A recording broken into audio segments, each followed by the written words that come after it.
హిందూ ధర్మ రక్షకుడు ఇలాంటి పదం వాడారు. మనం ఎవరం ధర్మానికి రక్షకులం కాదు, ధర్మమే మనం రక్షిస్తుంది. మనం ధర్మాన్ని పాటించాలి, ధర్మాన్ని మనం పాటించాలమ్మా. ఈ అవినీతి ఇలాంటివన్నీ జరగడానికి కారణం ఏంటంటే ధర్మం అంటే ఏమిటో తెలియకపోవడం, ధర్మాదాయ శాఖలో ఉన్న వాళ్ళకు కూడా తెలియకపోవడం.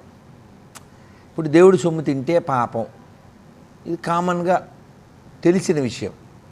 కానీ అది వాళ్ళ హృదయాంతరాల్లోకి వెళ్ళలేదు. కాబట్టి దేవుడి డబ్బులు ఎత్తుకుపోవడం, దేవుడి యొక్క బంగారాలు అవి పట్టుకుపోవడం, హుండీలో డబ్బులు ఎత్తుకుపోవడం. గవర్నమెంట్ కూడా లూటింగేగా చేసేది. ఇల్లు డబ్బులు ఎత్తుకెళ్ళమంటే దొంగతనమే కదా.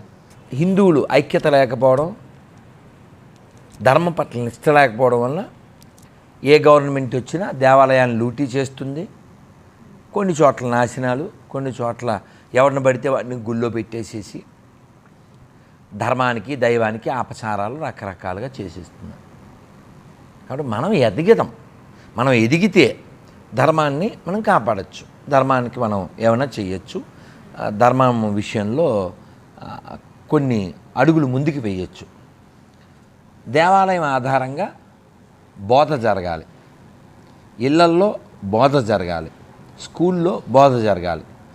మాతృదేవోభవ, పితృదేవోభవ, ఆచార్య దేవోభవ ఇదేమిటో మనం వాళ్ళకి నేర్పించాలి. బాల్యం నుంచి మనం నేర్పించట్లేదు. కాబట్టి అమ్మ ఒడిలో నేర్చుకోక, బడిలో నేర్చుకోక, గుడిలో నేర్చుకోక వాడి విమ్స్కెళ్ళి మనసు ఏం చెప్తే చేస్తాడు. భార్యకి భయపడి ఒకడు, వదిలించుకుందామని ఒకడు, అయిపోయారు ఇంక వీళ్ళతో మనకి పని ఏంటి అని ఒకడు. ఇలా ఎందువల్ల వాడికి ఎవరికి రామాయణం తెలీదు, భాగవతం తెలీదు, భగవద్గీత తెలీదు. కాబట్టి వాల్యూస్ ఎలా తెలుస్తాయి? ఆ వాల్యూస్ బాల్యం నుంచి రావాలి.